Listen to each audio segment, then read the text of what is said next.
went somewhere else. That's right. I was confused for a sec. Right, we will go ahead and get started. Reminder to please silence your cell phones and please give your name and affiliation before asking your question.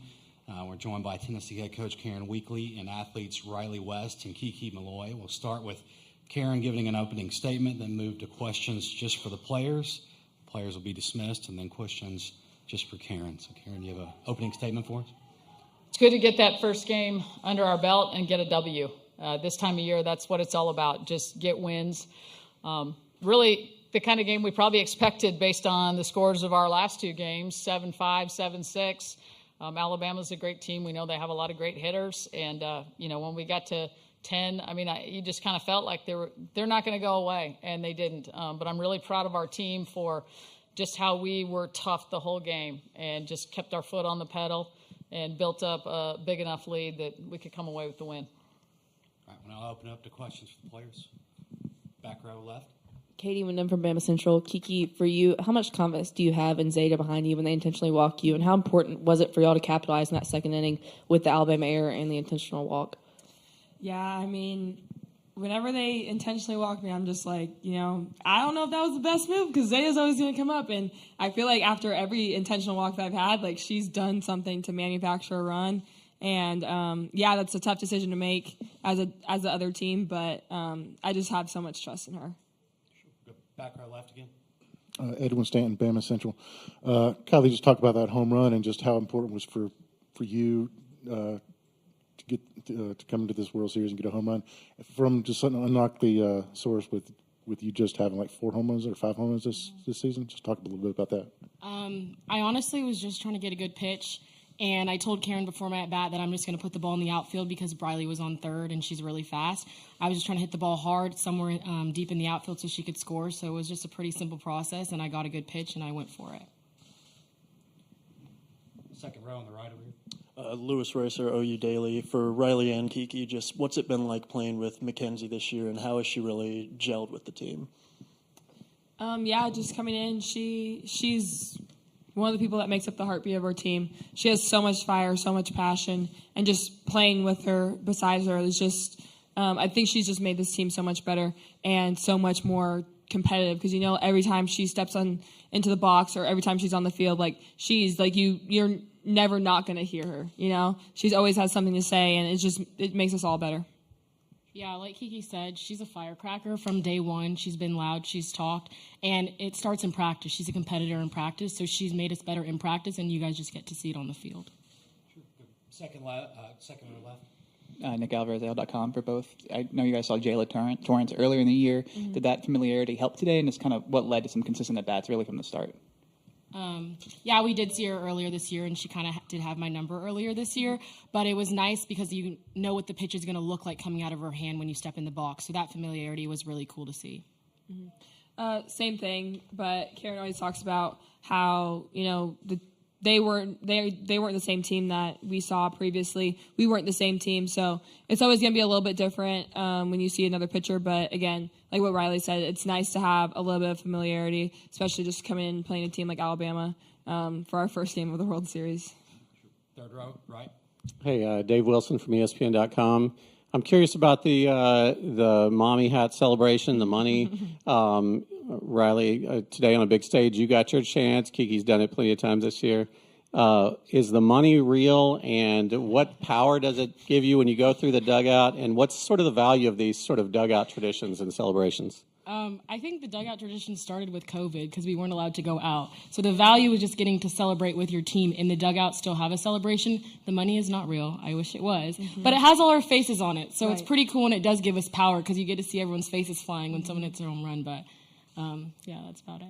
Yeah, just the mommy hat. It just came from, obviously, I don't know if you guys know the story, but, like, baseball kind of got their little daddy hat banned for a second. So then we were like, let's wear the daddy hat, and then someone made us a mommy hat. And, it's just like whenever you pimp a home run, you get to have the big pimping stick and walk through the dugout, and it's just great seeing all of your teammates just celebrating you. And then, like, when someone who doesn't maybe hit as many home runs or hits a home run during a big moment, like, being able to celebrate with your teammates and throw the cash on them, it's awesome. Sure. Good. Second row on the left here. Yeah, Tony Tsoukalas, Tide Illustrated. Kiki, you guys talked about what you guys did with your rallies with 2 outs, but how big was it to strand those 2 runners in the top of the first, and how much momentum did that give you guys heading into the rest of the game? Right. I mean, in the first inning, that's when you really start to punch someone in the mouth. And being able to strand those 2 runners after a walk and then the single was really great. Just obviously Raj kind of gained her nerves out going after it, but that just kind of gave us some confidence going into the at-bat and then into the rest of the game. Any more questions for Riley or Kiki? I think we have time for maybe 1 or 2 more. No? Okay. Thank you, Riley and Kiki. Thank you.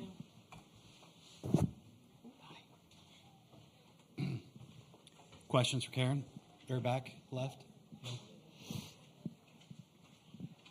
Joe Menzer, ESPN. Karen, I'm just wondering how you feel about the home run celebrations. I love it. I love it. The game has changed and evolved. The players have changed and evolved. And the more fun they can have, the better. And, I've changed in that respect. I mean, I used to not even like cheering. And then I realized they don't stay in the game if they're not cheering. So whatever kind of keeps them engaged and connected. And you heard them talk about it's just so fun to be able to celebrate with your team. My thing on celebrations, and I've told them this, we're never going to allow anything that is directed at our opponent. But we'll celebrate us all day long. More questions for Karen? Let's go third row right here on the left. Katie, when in Bama Central, going back to one of the things that was asked to the athletes, that first inning, how big was it for Ashley to kind of rebound after Alabama could have potentially had a good start in the first inning? That was huge. I mean, if we go down there, it just kind of depends. I mean, if you go down 1, you're probably feeling okay. But, for them to get runners on first and third and then we get 3 outs, I mean, the ball doesn't get out of the infield. That was big time. And that just speaks to Ashley's toughness. She just willed herself to get those outs, and she did. Sure, we'll go front row right. Christina Long, Knoxville News Sentinel. Just offense really passed the bat up and down the lineup today. Just how much confidence does that give you knowing that you're facing a really good pitching staff in either opponent on Saturday? It gives all of our girls confidence. And the way they perform with 2 outs is really amazing. They never feel like, oh, okay, we'll just get to the next inning. And I think, I just told them in the locker room, we've been talking about this, the mark of a good team, a team that can compete for championships, is the bottom of your order. Everyone's going to have studs at the top of the order, but it's those kids that don't get the publicity. Their name's not always in the headline. What do they do? And I mean, my gosh, you look at the bottom of our order, you had five hits out of 6, 7, 8, 9, and a home run and a double. And I mean, they sparked us. They were the heroes. Sure, we'll go third row left. Edwin Stanton, Bama Central. You touched on it a little bit, but just what is it about this team that with 2 outs, they just don't seem to care? They just seem to thrive. They really play in the moment. And that's the thing I've been most proud of with this team. You can preach that as a coach, but you've got to have leaders like the 2 that were here buying in and then spreading that message to the rest of the team. And they really play one pitch at a time, and they're quick at recognizing when they get out of that mode and getting themselves and their teammates right back into it. Second row right. Lewis Racer, OU Daily. Karen, if Oklahoma beats Stanford here in the next hour, that'll be your next matchup on Saturday. Have you followed them closely throughout the season, and just how do you prepare for a matchup like that? I haven't studied film on them because we never saw them during the regular season, and there was never even a chance we were going to.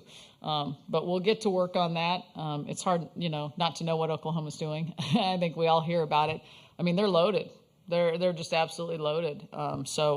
It'll be a great game, and I'm excited for our team to have that opportunity to play that game. Any more questions for Karen? I guess that'll wrap things up. Thank you. All right, thank you. Yep.